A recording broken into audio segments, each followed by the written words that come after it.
மருத்துவத் துறையில் தமிழகம் அன்பு ஊடக நண்பர்களுக்கு வணக்கம். கோயிலம்பாக்கத்தில் என்னுடைய உறவினர் மருத்துவர் ராஜசேகர் அவருடைய மருத்துவமனை சுக்ரா மருத்துவமனை திறப்பு விழாவிற்கு வருகை தந்திருக்கின்றோம். இன்று மருத்துவத் துறையில் தமிழகம் இந்தியாவில் ஓரளவுக்கு முதன்மையாக இருக்கிறது. ஆனாலும் அதே வேளையில் தமிழகம் பீகார், தமிழகம் உத்தரப்பிரதேஷ், தமிழகம் சத்தீஸ்கர், தமிழகம் ஜார்க்கண்ட் இது போன்ற மாநிலங்களில் ஒப்பீட்டில் தமிழகம் முன்னேற்றம் பாதையில் இருக்கிறது. ஆனால் அது போதுமானது இல்லை. இந்த மருத்துவத்துறையிலே பல சீர்திருத்தங்கள் கொண்டு வர வேண்டும். தமிழ்நாட்டில் அனைத்து மாவட்டங்களிலும் மருத்துவ கல்லூரிகளை கொண்டு வர வேண்டும். அனைத்து மாவட்டங்களில் இப்போ 38 மாவட்டம் இருக்கிறது. இன்னும் 6 மாவட்டத்தில் தமிழ்நாட்டிலே மருத்துவ கல்லூரிகள் இல்லை. அதை கொண்டு வர வேண்டும். நீ போயிட்டு வந்து. மத்திய அரசு வருகின்ற மக்கள் தொகை கணக்கெடுப்பு நடத்துகின்ற பொழுது அதனுடன் ஜாதிவாரி கணக்கெடுப்பை நடத்துவோம் என்று அறிவித்திருக்கின்றார்கள். இதை பாட்டாளி மக்கள் கட்சி முழுமையாக வரவேற்கிறது. இந்த கோரிக்கையை எங்களுடைய மருத்துவர் ஐயா அவர்கள் 45 ஆண்டு காலமாக ஆயிரக்கணக்கான போராட்டங்களை நடத்தி ஆயிரக்கணக்கான கடிதங்கள், சந்திப்புகள், ஆர்ப்பாட்டங்கள், எத்தனையோ தொண்டர்கள் இதற்காக சிறைக்கு சென்றார்கள். மருத்துவர் ஐயா அவர்கள் கடந்த பிரதமர்கள், குறிப்பாக ராஜீவ்காந்தி அவர்களை பலமுறை சந்தித்தார் இதற்காக. அதன் தொடர்ச்சியாக விபி சிங் அவர்களை சந்தித்தார். அதன் பிறகு வாஜ்பாய் அவர்களை பலமுறை சந்தித்தார். அதன் பிறகு மன்மோகன் சிங் அவர்களை பலமுறை சந்தித்தார். அதன் பிறகு பிரதமர் மோடி அவர்களை பலமுறை சந்தித்து இதை வலியுறுத்தி இதை மக்கள் தொகை கணக்கெடுப்பின் பொழுது ஜாதிவாரி கணக்கெடுப்பு நடத்த வேண்டும் என பலமுறை வலியுறுத்தி வெற்றி பெற்றிருக்கின்றார். இந்த வெற்றி எங்களை பொறுத்தவரை எங்களுடைய மருத்துவர் ஐயா அவர்களுக்கும் பாட்டாளி மக்கள் கட்சிக்கும் சேரும். பிரதமர் மோடி அவர்களுக்கு எங்களுடைய வாழ்த்துக்கள், பாராட்டுக்களை நாங்கள் தெரிவிக்கின்றோம். இடையிலே இதை வைத்து யார் யாரையோ அரசியல் செய்து கொண்டிருக்கின்றார்கள். சமூக நீதிக்கு சம்பந்தம் இல்லாதவர்கள் எல்லாம் இதில் எங்களுக்கு பங்களிப்பு இருக்கிறது என்று பேசிக் கொண்டிருக்கின்றார்கள். இது மட்டுமல்ல, பிரதமர் மோடி அவர்கள் வந்தவுடன் எங்களுடைய நீண்ட நாள் மற்றொரு கோரிக்கை, இந்திய பிற்படுத்தப்பட்ட ஆணையத்திற்கு அரசியல் சாசன அந்தஸ்து, கான்ஸ்டிடியூஷனல் ஸ்டேட்டஸ் இது கொடுக்க வேண்டும் என எங்களுடைய நீண்ட நாள் கோரிக்கை. அது எங்கள் என்று சொன்னால் இந்தியாவில் உள்ள அனைத்து ஓபிசி மக்களுடைய கோரிக்கை. அதை பிரதமர் மோடி அவர்கள் நிறைவேற்றியிருக்கின்றார்கள். இது காங்கிரஸ் ஆட்சி நேரத்தில், நான் அன்று அமைச்சராக இருந்த நேரத்தில் கூட இதை அன்றைய பிரதமர் மன்மோகன் சிங் அவர்களிடம் பலமுறை வலியுறுத்தியும் அதை செயல்படுத்தவில்லை. ஆனால் மோடி அவர்கள் இதை செய்திருக்கின்றார்கள். அடுத்தது மோடி அவர்கள் ரோஹிணி கமிஷன் ஒன்று, ரோஹிணி ஆணையத்தை நிறுவி அதில் ஓபிசிக்குள்ள எந்தெந்த சமுதாயம் அதில் அத்துணை இடங்களை தட்டி செல்கிறார்கள், யாருக்கு கிடைக்கவில்லை என்று இதில் ஒரு ஆய்வு நடத்தி இதை அறிக்கை வெளியில் வந்திருக்கிறது. இப்பொழுது மக்கள் தொகை கணக்கெடுப்பின் பொழுது ஜாதிவாரி கணக்கெடுப்பு நடத்துவோம் என்று அறிவித்திருக்கின்றார்கள். ஆனால் இப்பொழுது காங்கிரஸ் கட்சி அதற்கு சொந்தம் கொண்டாடுவது அல்லது திமுக அதற்கு சொந்தம் கொண்டாடுவதெல்லாம் இதெல்லாம் இது ஏற்றுக்கொள்ள முடியாது. இதெல்லாம் அதாவது சுதந்திர இந்தியாவில் முதலாக ஒரு அரசு நாங்கள் ஜாதிவாரி கணக்கெடுப்பு நடத்துவோம் என்று அறிவித்தது இப்போ இருக்கின்ற மோடி அவர்கள் அரசு தான். இவ்வளவு காலமாக காங்கிரஸ் நீங்க ஆட்சி பண்ணீங்களே இந்தியாவை, ஏன் அறிவிக்கல இவ்வளவு காலமா? இப்போ சமீபத்தில் ராகுல் காந்தி இதை அறிவிக்கணும் செய்யணும் சொல்லிட்டு இருக்கிறது அது வேறு. இவ்வளவு காலமா உங்களிடம் ஆட்சி அதிகாரம் இருந்தது.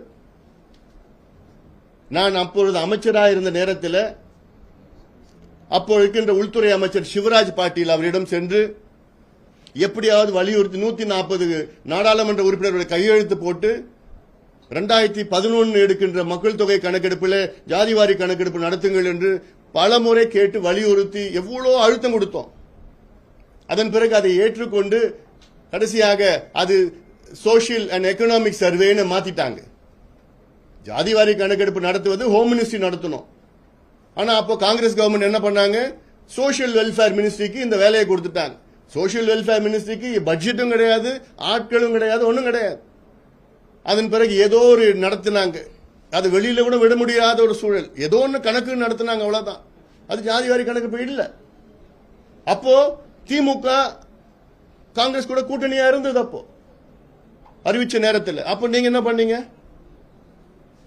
வாஜ்பாய் அவர்கள் பிரதமராக இருந்த நேரத்தில் எங்கள் மருத்துவர் ஐயா அவர்கள் பலமுறை அவரை சந்தித்து அத்வானி அவரிடம் வலியுறுத்தி, அப்பொழுது துணை பிரதமர் அத்வானி அவர்கள் வலியுறுத்தி எடுக்கின்ற நேரத்தில் அத்வானி அவர்கள் ஒத்துக்கிட்டார். 2001 மக்கள் தொகை கணக்கெடுப்பில் ஜாதிவாரி கணக்கெடுப்பு நடத்தணும்னு ஒத்துக்கிட்டார். ஒத்துக்கிட்ட நேரத்தில் பார்த்தா குஜராத் பூகம்பம் வந்துடுச்சு. பூகம்பம் வந்தவுடன் அப்புறம் அப்படியே அது விட்டு போயிடுச்சு. ஒவ்வொரு காலகட்டத்திலையும் நாங்கள் வலியுறுத்திட்டு வரோம். மத்தியில் பலமுறை வலியுறுத்தி, நான் நாடாளுமன்றத்தில் பலமுறை நான் பேசியிருக்கிறேன். சமீபத்தில் 2 மாதத்துக்கு முன்பு கூட நான் நாடாளுமன்றத்தில் தெளிவா நான் பேசியிருக்கிறேன். வெள்ளக்காரன் எடுத்தது 1931 எடுத்த அந்த டேட்டா வச்சுக்கிட்டு தான், தரவுகள் வச்சுக்கிட்டு தான் இன்னைக்கு நம்ம கொடுத்துட்டு வரோம். நமக்கு இப்பொழுது மாடர்ன் நவீன தரவுகள் வேண்டும் என்று நாடாளுமன்றத்தில் பேசி உடனடியாக மத்திய அரசு ஜாதிவாரி கணக்கெடுப்பு நடத்தணும் அப்படின்னு சொல்லியிருக்கிறேன். இது ஒரு பக்கம். அடுத்தது எங்களுடைய கோரிக்கை என்னன்னா, தமிழ்நாட்டில் காஸ்ட் சர்வே தமிழக அரசு உடனடியாக அறிவிக்கணும். இதற்கு பல காரணங்கள் இருக்கு.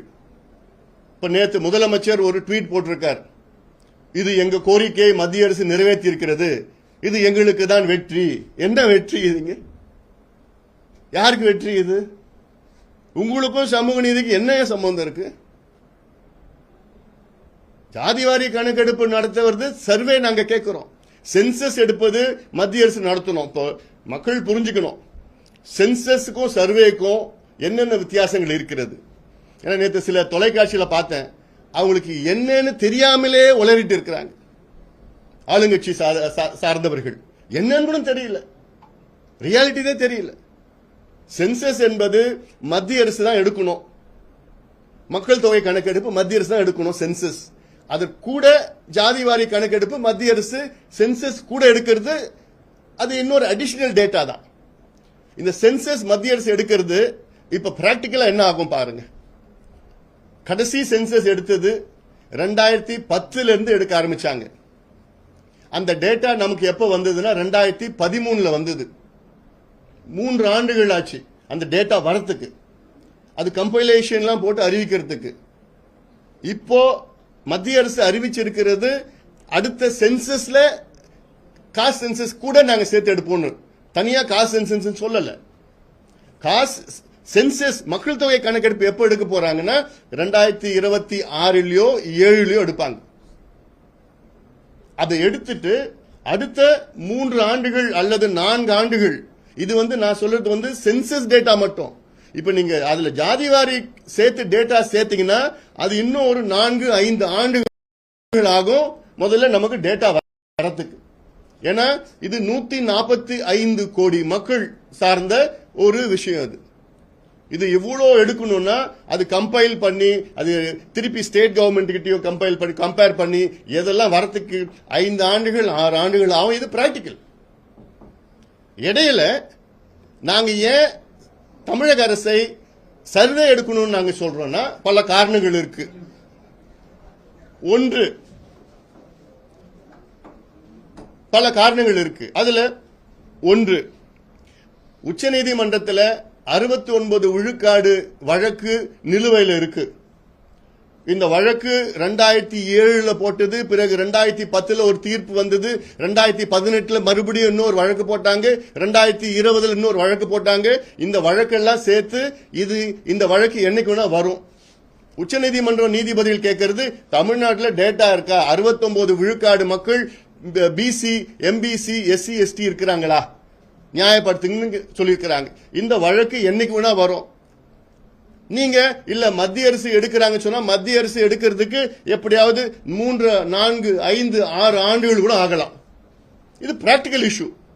இடையில கேஸ் வந்துருச்சுன்னா இதை ரத்து பண்ணிடுவாங்க. 69 விழுக்காடு ரத்து பண்ணிடுவாங்க.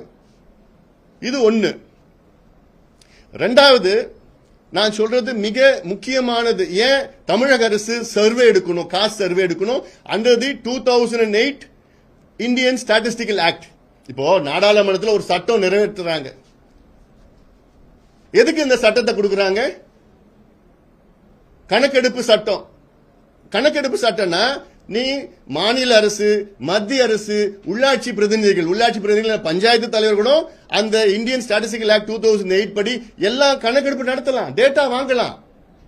ஒரு பஞ்சாயத்து தலைவர் அவங்க பஞ்சாயத்துல எத்தனை வீடு இருக்கு, எத்தனை வீட்டுல யார் யார் இருக்கிறாங்க, அதுல அரசு வேலையில் இருக்காங்களா, இல்ல அவங்க குடிசையில வாழறாங்களா, அவங்களுக்கு எத்தனை ஏக்கர் இருக்கு, இல்ல அவங்க வீட்டுல கழிப்பறைகள் இருக்கா, மின்சாரம் இருக்கா, சாக்கடை இருக்கா, எத்தனை பேர் படிச்சிருக்காங்க, எத்தனை பட்டதாரிகள், முதல் பட்டதாரி, இதெல்லாமே ஒரு பஞ்சாயத்து தலைவர் கூட எடுக்கலாம். ஆனா தமிழ்நாட்டில் நம்ம முதலமைச்சர் எடுக்கிறதுக்கு மனசு இல்லை அவருக்கு. ஏன் எடுக்க மாட்டீங்க? ஏன் உங்களுக்கு விருப்பம் இல்லையா? தமிழ்நாட்டில் என்னென்ன மக்கள் எந்த நிலையில் இருக்கிறாங்கன்னு தெரியறதுக்கு உங்களுக்கு விருப்பம் இல்லையா? ஒரு நல்ல ஆட்சி செய்கின்றவர் முதலமைச்சர் யார் அந்த நாற்காலியில் உட்கார்ந்தாலும் அவங்க என்ன முதல்ல மனசுல வரணும், தமிழ்நாட்டில் இவ்வளவு மக்கள் இருக்கிறாங்க, இந்த மக்கள் என்ன நிலையில் இருக்கிறாங்கன்னு தெரிஞ்சாதானே நான் அவருக்கு ஏற்ற திட்டங்கள் கொடுக்க முடியும். ஒரு உதாரணம் நான் சொல்றேன். தமிழ்நாட்டில் 114 பிரிவுகள் எஸ்சி எஸ்டியில் இருக்கு. தமிழ்நாட்டில் அந்த 114ல 36 பிரிவுகள் மலைவாழ் மக்கள் எஸ்டியில் இருக்கிறாங்க தமிழ்நாட்டில் மட்டும். மீதி இருக்கிற 78 பிரிவுகள் எஸ்சியில் இருக்கிறாங்க. தாழ்த்தப்பட்ட பட்டியலின மக்கள்ல 78 பிரிவுகள் இருக்கிறாங்க. இது ரெண்டு சேர்த்து தான் எஸ்டி எஸ்டி. எஸ்சி எஸ்டி இதுக்கு தமிழ்நாட்டில் 19 விழுக்காடு இடஒதுக்கீடு, 18+1. இப்போ நல்ல நிர்வாகி என்ன செய்யணும்? எஸ்சி எஸ்டிக்கு நாங்க 19 விழுக்காடு இடஒதுக்கீடு கொடுக்கிறோம். இந்த இடங்கள், இந்த கல்வியோ, இந்த வேலை வாய்ப்போ, இந்த 114 பிரிவுகளுக்குள்ள யார் அதிகமா எடுத்துட்டு போறாங்க, யாருக்கு கிடைக்கல, யாருக்கு குறைவா கிடைக்குது, இந்த டேட்டா வேணுமா வேணாமா? இந்த டேட்டா வச்சாதான் அது யாருக்கு கிடைக்காத மக்களுக்கு கிடைக்க வைக்கணும். அதுதான் டேட்டா வேணும், அதுக்கு தான் சர்வே வேணும். இது மொத்தத்தில் தமிழ்நாட்டில் 377 சமுதாயங்கள் இடஒதுக்கீட்டை அனுபவித்துக் கொண்டிருக்கின்றார்கள். 69 விழுக்காடு இடஒதுக்கீட்டை 377 சமுதாயங்கள் அனுபவித்துக் கொண்டிருக்கின்றார்கள். அந்த 377 சமுதாயங்களுக்காக கூட இதுல எந்தெந்த சமுதாயம் எல்லா இடத்தையும் தட்டிட்டு போறாங்க, யாருக்கு கிடைக்கல. இப்ப மலைக்குறவர்கள் இருக்கிறாங்க, அவங்க எவ்வளவு பேர் இருக்கிறாங்க யாருக்காவது தெரியுமா? என்ன நிலையில இருக்கிறாங்க தெரியுமா? அதுல யாராவது படிச்சிருக்கிறாங்கன்னு தெரியுமா? அப்ப இந்த டேட்டா எல்லாம் முதலமைச்சருக்கு தெரியறதுக்கு அவசியம் இல்லையா? விருப்பம் இல்லையா? அதனாலதான் சொல்றாங்க சர்வே எடுங்க. சர்வே எடுத்து எஸ்சி எஸ்டில நீங்க இன்னும் கொஞ்சம் உள்ஒதுக்கீடு கொடுங்க. கிடைக்காதவங்களுக்கு நீங்க இப்ப அருந்ததியருக்கு 3 விழுக்காடு கொடுக்குறீங்க. அருந்ததியர் ஒரு பிரிவு, தனி பிரிவு. ஆதி திராவிடர்கள் ஒரு பிரிவு, தேவேந்திர குல வேளாளர் ஒரு பிரிவு, 3 பெரிய பிரிவுகள். ஆனா அவங்களுக்குள்ள இருக்கிற பிரிவுகள் எவ்வளவு இருக்கு? 78 பிரிவுகள் இருக்கு. அவங்களுக்குள்ள 78 பிரிவுகள் யார் யாரு கிடைக்கல, இடம் கிடைக்கல, படிப்பு கிடைக்கல, வேலை கிடைக்கல, ரொம்ப மோசமா இருக்காங்கன்னு அது தெரிஞ்சுக்கிறதுக்கு சர்வே வேணும். 20% எம்பிசி வச்சிருக்கீங்க, அதுல 115 சமுதாயம் இருக்கு. இந்த 115 சமுதாயம் என்ன நிலையில இருக்கிறாங்கன்னு தெரிஞ்சுக்கணும். யார் அதிகமா அதில் 115 சமுதாயங்கள் யார் அதிகமா எண்ணிக்கையில எடுத்துட்டு போறாங்க சீட்டை, யாருக்கு கிடைக்கல, யாருக்கு குறைவா இருக்கு, அதை நிவர்த்தி செய்வதற்கு நமக்கு டேட்டா வேணும். பிசியில 30% நம்ம கொடுக்கிறோம் இடஒதுக்கீடு. பிசியில யாரு எல்லா இடத்தையும் தட்டிட்டு போறாங்க, இல்ல யாரு கம்மியா தட்டிட்டு போறாங்க. இதெல்லாம் தெரிஞ்சுக்கிறதுக்கு மாநில அரசு தான் டேட்டா எடுக்கணும். மத்திய அரசு எடுக்கிற census macro level. Macro level என்றால் ஓரளவுக்கு ஒரு தெரிஞ்சிருக்கேன். தலையை எண்ணிப்பாங்க. தமிழ்நாட்டில் நாடார் சமுதாயம் எத்தனை பேர் இருக்கிறாங்க, வன்னியர் எத்தனை பேர் இருக்கிறாங்க, மீனவர்கள் எத்தனை பேர் இருக்கிறாங்க, கவுண்டர்கள் எத்தனை பேர் இருக்காங்க, தேவர்கள் எத்தனை பேர், இப்படிதான் தலை எண்ணுவாங்க. இன்னொன்னு கூட நான் சொல்றேன். ஆனா சர்வே என்பது அதுல டீடைல்டா எடுத்துக்கலாம். இந்த சமுதாயத்தில் என்னென்ன நிலையில இருக்காங்க. ஒன்னு பாப்புலேஷன், ரெண்டு சமூக பின்தங்கிய நிலை. இது ரெண்டும் எக்ஸ்ட்ராபுலேட் பண்ணாதான் நமக்கு உண்மையான நிலை கிடைக்கும். இதுதான் உச்சநீதிமன்றமும் உயர்நீதிமன்றமும் விரும்புறாங்க. சும்மா மக்கள் தொகை இவ்வளவு இருக்கிறாங்க, இவ்வளவு இடஒதுக்கீடு கொடுக்கணும் அப்படின்னு கோர்ட்ல நீதிமன்றத்தில் ஏத்துக்கிறதுக்கு இல்ல. அவங்க என்ன கேட்கிறாங்க, சமூக பின்தங்கிய நிலை எப்படி இருக்கு, மக்கள் தொகை எப்படி, ரெண்டுமே சேர்ந்து நியாயப்படுத்துங்க, ஜஸ்டிஃபை பண்ணுங்க. ஏன் இவங்களுக்கு இவ்வளவு கொடுக்கணும், ஏன் இவங்களுக்கு இவ்வளவு கொடுக்க தேவையில்லை. அதுதான், அதுக்கு நமக்கு டேட்டா வேணும், அதுக்கு சர்வே பண்ணாதான் கிடைக்கும். இப்போ இன்னொன்னு கூட சொல்றேன். மத்திய அரசு கடந்த மக்கள் தொகை கணக்கெடுப்பின் பொழுது 30 கேள்விகள் கேட்டாங்க, சென்சஸ். அந்த 30 கேள்விகள்ல 15 இல்ல, நான் கடந்தது இல்லை, இப்போ இந்த 30 கேள்விகள் தான் கேட்பாங்க. அந்த 30 கேள்விகள்ல கிட்டத்தட்ட 20 கேள்விகள் எந்த வீடு, எப்படி நம்பர், எத்தனை பேரு, அதெல்லாம் சென்சஸ் டேட்டா. இந்த ஜாதிவாரி கணக்கெடுப்பு மொத்தம் 5 கேள்வி தான் கேட்பாங்க. இன்னும் அது வெளியில விடல எப்படி பண்ண போறாங்கன்னு. பட் இப்படிதான் இருக்கணும். ஏன்னா 145 கோடி மக்கள், 5 கேள்வி தான் ஜாதிவாரி கணக்கெடுப்புக்கு கேட்பாங்க. அந்த நிலையெல்லாம் இருக்கு. ஆனால் அதை வைத்து இங்க இருக்கின்ற தமிழ்நாட்டில் நம்ம நியாயப்படுத்த முடியாது. அதுக்காக நான் சொல்றேன், உங்களுக்கு சட்டம் இருக்கு. தெலுங்கானால பண்ணிருக்கிறாங்க. தெலுங்கானா எத்தனை கேள்வி தெரியுமா கேட்டிருக்கிறாங்க? 75 கேள்விகள் கேட்டிருக்கிறாங்க. 56 முதல் கேள்வி, முக்கிய கேள்விகள், மெயின் கொஸ்டின்ஸ். மீதி இருக்கிறதா துணை கேள்விகள். 75 கேள்விகள் கேட்டு அவங்களுடைய முழு விவரம் எடுத்து அதன் பிறகுதான் இப்போ இடஒதுக்கீடு அதிகப்படுத்துறதோ. இடஒதுக்கீடு மட்டும் நான் பேசல, நான் சொல்றேன். இப்போ ஒரு சமுதாயம் மலை குறவர்கள் இருக்கிறாங்க, அவங்கள பத்தி ஃபுல் டேட்டா எடுக்கிறோம். எடுத்துட்டு அவங்க ரொம்ப மோசமான நிலையில இருக்கிறாங்கன்னா அந்த சமுதாயத்தை எப்படி முன்னேற்றலான்னு டேட்டா இந்த சர்வேல தான் எடுக்க முடியும். மத்திய அரசு எடுக்கிற சென்சஸ்ல வராது, எடுக்க முடியாது. அப்படி எடுத்து அந்த மலைக்குறவர்களுக்கு அவங்க தனிப்பட்ட முறையில் எத்தனை வீடுகள் எங்கெங்க இருக்கிறாங்க, அவங்களுக்கு வேலை வாய்ப்பை கொடுங்க, அவங்களுக்கு கடனை கொடுங்க, இலவசத்தை கொடுங்க, வேலையை உருவாக்குங்க, படிப்பை கொடுங்க. அப்படி மைக்ரோ லெவல்ல எடுத்து அவங்க மைக்ரோ டார்கெட் பண்ணாதான் தமிழ்நாடு முன்னேறும். இல்ல குத்து மதிப்பா நாங்க அரசியல் பண்ணிட்டு எங்களுக்கு அதிகாரம் இல்லை, அதிகாரம் இல்லை சொல்றதுலாம் அதை ஏத்துக்க முடியுமா? ஒரு முதலமைச்சர் சட்டமன்றத்தில் அதிகாரம் இல்லை, எப்படி அதிகாரம் இல்லை? எதுக்கு நாங்க நாடாளுமன்றத்தில் இந்த சட்டத்தை கொடுத்தோம்? உங்களுக்கு கணக்கெடுக்க நடப்பதான் சட்டம் கொடுத்தோம். இந்தியன் புள்ளியியல் விவர சட்டம், பேரு இந்திய புள்ளியியல் விவர சட்டம், இந்தியன் ஸ்டாட்டிஸ்டிக்கல் ஆக்ட் 2008 பாஸ் பண்ணுது. அந்த சட்டத்தின் கீழ் தான் பீகார்ல எடுத்திருக்கிறாங்க, தெலுங்கானால எடுத்திருக்கிறாங்க, கர்நாடகாவில் எடுத்திருக்கிறாங்க, இப்ப ஆந்திராவில் அறிவிச்சிருக்கிறாங்க, ஒடிசால அறிவிச்சிருக்கிறாங்க, நடத்திட்டு இருக்கிறாங்க. எந்த நீதிமன்றமோ இந்த இந்தியன் ஸ்டாட்டிஸ்டிக்கல் ஆக்ட் 2008 படி புள்ளி விவரங்களை சேகரிக்கிறதுக்கு தடை பண்ணல. நேற்று தொலைக்காட்சியில் பார்த்தா பொய்ய சொல்லிட்டு இருக்கிறாங்க. நீதிமன்றம் தடை பண்ணிடுச்சு, நீதிமன்றம் தடை பண்ணிடுச்சு. எப்படியா பொய்ய சொல்லுவீங்க நீங்க? இந்தியாவில் இதுவரைக்கும் இந்தியன் ஸ்டாட்டிஸ்டிக்கல் ஆக்ட் 2008 பயன்படுத்தி யாராவது எந்த டேட்டா எந்த மாநிலம் எடுத்தாலும் எந்த நீதிமன்றம் தடை பண்ணல, தடை பண்ண முடியாது. அதில் வந்த டேட்டா வச்சு அதை நியாயப்படுத்தல. பீகார்ல என்ன தடை பண்ணாங்கன்னா அதில் வைத்த இடஒதுக்கீடு அதிகப்படுத்தாங்க. அதிகப்படுத்த எப்படி பண்ணாங்கன்னா மக்கள் தொகையை வச்சுதான் அதிகப்படுத்தினாங்க, சோசியல் பேக்வர்ட்னஸ் வச்சு அதிகப்படுத்தல, ரெண்டுத்தையும் நியாயப்படுத்தல. அதனாலதான் தடை பண்ணிருக்கிறாங்க. இது ரெண்டும் சேர்த்து நீங்க அதை சேர்த்து கொலாபரேட் பண்ணீங்கன்னா ஒண்ணுமே யாரும் எந்த நீதிமன்றம் தடை பண்ண முடியாது. தமிழ்நாட்டுக்கு இருக்கிற பிரச்சனைகள் மற்ற மாநிலங்களுக்கு இல்ல. ஒரு நிமிஷம் இல்ல. அதுக்காகத்தான் நாங்க மீண்டும் சொல்றோம், தமிழக அரசு இதை உடனடியாக எடுங்க. எடுத்து நீங்க அதை நியாயப்படுத்தி உங்களுக்கு தெரியணும். மீனவர் சமுதாயம் எத்தனை பேர் இருக்கிறாங்க, என்ன நிலையில இருக்கிறாங்க, அவங்களுக்கு வீடு இருக்குதா, போட் இருக்குதா, இப்படி எல்லாம் தேர்ந்து எல்லாம் இப்ப எம்பிசில உள்ஒதுக்கீடு கொடுக்கணும்னா இந்த சர்வே தான் பண்ண முடியும். பிசில நீங்க உள்ஒதுக்கீடு கொடுக்கணும்னா சர்வே பண்ணணும். ஏன் எஸ்சியில நீங்க இன்னும் உள்ஒதுக்கீடு கொடுங்க. நீ அருந்ததியருக்கு நீ உள்ஒதுக்கீடு கொடுத்து அது கிராஸ் லெவல், மேக்ரோ லெவல்ல. அதுக்குள்ள நீங்க எத்தனையோ பிரிவுகள் இருக்கு. அவங்களுக்கு நீங்க உள்ஒதுக்கீடு கொடுக்கணும்னா நீங்க சர்வே தான் பண்ணணும். சென்சஸ் வச்சு ஒன்றும் பண்ண அது மாதிரி டேட்டா கிடைக்க போறது கிடையாது அதுல. அதனால ஒவ்வொரு பிரிவுக்குள்ள நீங்க உள்ஒதுக்கீடு கொடுக்கணும்னா சர்வே பண்ணணும். இன்னொன்னு, இப்ப நேற்று கூட பேசினாங்க, திமுக சார்ந்தவங்க பேசி பொய்ய சொல்லிட்டு இருக்காங்க. அதாவது சுதந்திர இந்தியாவில் இது வரைக்கும் கணக்கெடுப்பு நடத்தல. கணக்கெடுப்பு நடத்தாம நீங்க எப்படி நீங்க 30% தமிழ்நாட்டில் பிசி கொடுத்தீங்க? எப்படி தமிழ்நாட்டில் நீங்க எம்பிசி 20% கொடுத்தீங்க? எப்படி நீங்க தமிழ்நாட்டில் 3.5% இஸ்லாமியர்களுக்கு நீங்க கொடுத்தீங்க? எப்படி தமிழ்நாட்டில் நீங்க 3% அருந்ததியர்களுக்கு கொடுத்தீங்க? எந்த கணக்கெடுப்பு நடத்தீங்க? நீங்க எந்த டேட்டா வச்சு கொடுத்தீங்க?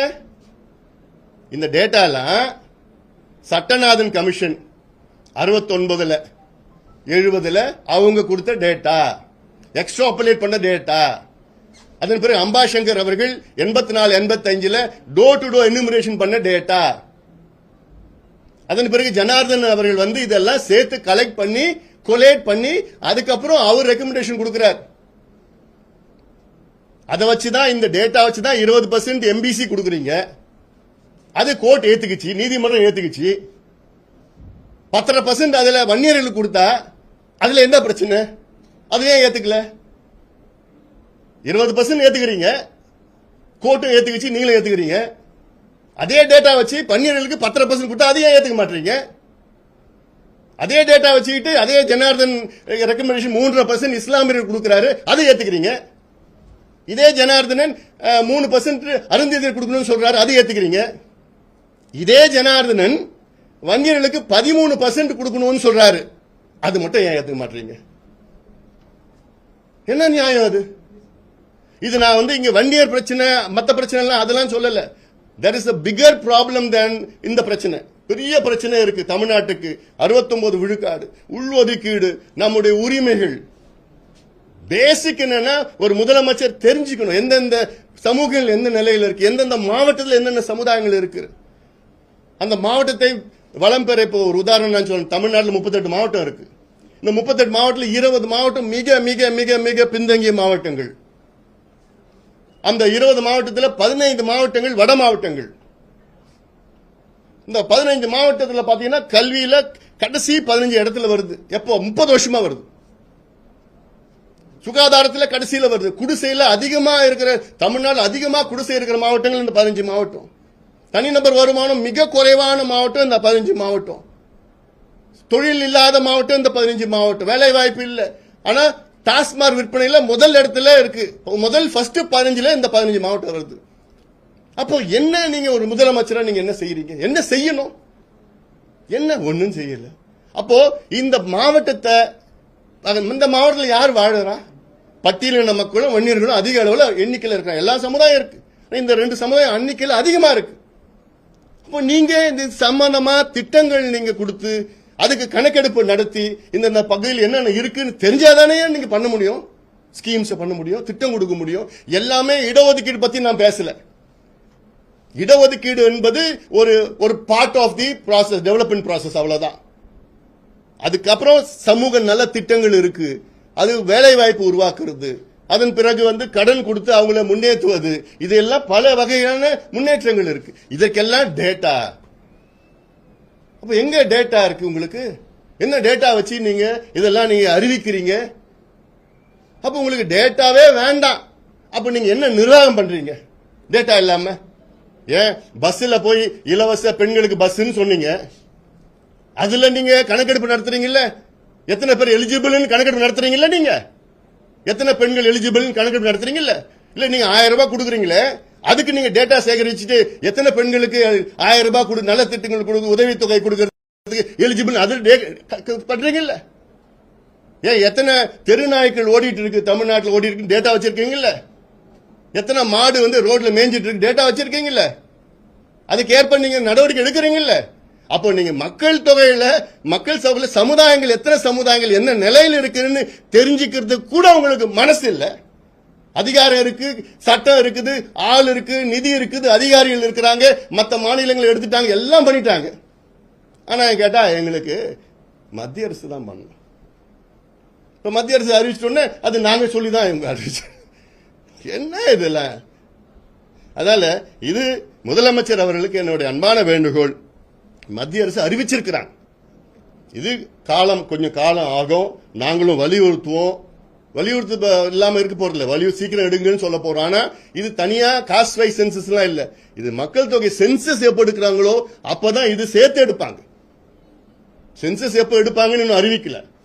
அதனால அதுக்குள்ள ஒரு தலைமுறை போயிடும். அப்போ ஒரு தலைமுறை உங்களால வீணாகணுமா? அதுக்காகத்தான் நான் சொல்றேன், பீகார்ல எடுத்தது, தெலுங்கானால எடுத்தது, ஆந்திராவில், கர்நாடகா, ஒரிசால எடுக்கிறதெல்லாம் அது நீங்க எடுங்க. உங்க கூட்டணி கட்சி தானே எடுத்திருக்கிறாங்க, உங்க கூட்டணி தானே தெலுங்கானாலையும் கர்நாடகாவிலையும் இருக்கிறாங்க. அவங்க எடுத்து முடிச்சிட்டாங்கல்ல, ஏன் உங்களால எடுக்க முடியல? அதனால முதலமைச்சர் அவர்கள் இன்னும் எங்க கோரிக்கை நிச்சயமா தமிழக அரசு எடுங்க. நீங்க சமூக நீதின்னு பேசுறீங்கல்ல, உண்மையிலே உங்களுக்கு சமூக நீதி மீது அக்கறை இருந்தால் தமிழ்நாட்டில் பட்டியலின மக்கள் உள்ளிட்ட எல்லா சமுதாயங்களும் என்ன நிலையில் இருக்கிறார்கள், அவர்களுக்கு என்ன தேவைகள் என்பது இந்தியன் ஸ்டாட்டிஸ்டிக்கல் ஆக்ட் 2008 படி சர்வே எடுத்து அதற்கேற்ப நலத்திட்டங்களோ இடஒதுக்கீடுகளோ வேற என்னென்ன வழிகளோ அவர்களை முன்னேற்றதற்கு அத்துணை நடவடிக்கைகளும் முதலமைச்சர் எடுக்கணும்னு நாங்க கேட்டுக்கிறோம். சொல்லலாமா?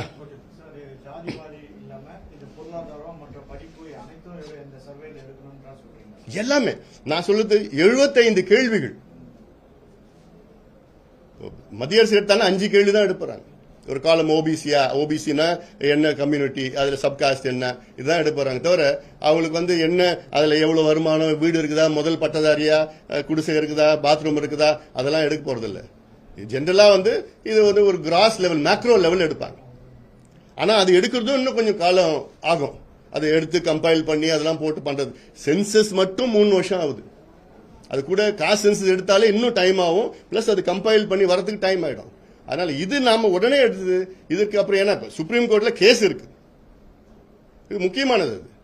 சுப்ரீம் கோர்ட்ல கேஸ் இருக்கிறப்போ நம்ம பாட்டு அப்படியே விட்டுட்டோம்னா அப்புறம் நமக்கு 69 விழுக்காட்டு போய் அப்புறம் அதுவும் போயிட போகுது. மத்திய அமைச்சர் நேற்று பேசும்போது ஒரு விஷயம் சொல்லியிருக்காரு, மாநிலங்கள் தாங்களாகவே எடுத்துக்கொண்டால் குழப்பங்கள் குளறுபடிகள் ஏற்பட வாய்ப்பு இருக்கு. அதே மத்திய அமைச்சர் என்ன சொன்னார் தெரியுமா? சில மாநிலங்களை நல்லா எடுத்துக்கிறாங்க, சில மாநிலங்களை சரியா எடுக்கலன்னு சொல்லியிருக்கிறார். இது நீங்க இதை கேட்கணும்.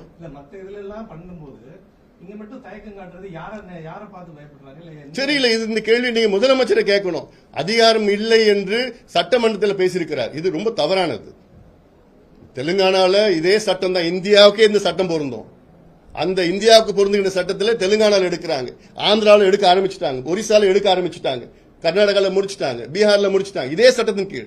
அப்போ இந்த சட்டம் தமிழ்நாடு பொருந்தாதா? தமிழ்நாட்டுக்கு இந்த சட்டம் தான் பொருந்தும். அந்த சட்டத்தின் கீழ் தான் எடுங்க.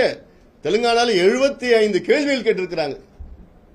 அப்போ டீடைல்டா எடுக்கிறது அது. ஏன்னா நீங்க இவ்வளவு நாளுக்கு அப்புறம் எடுக்கிறீங்க, 1931 அப்புறம் இப்ப எடுக்கிறீங்க.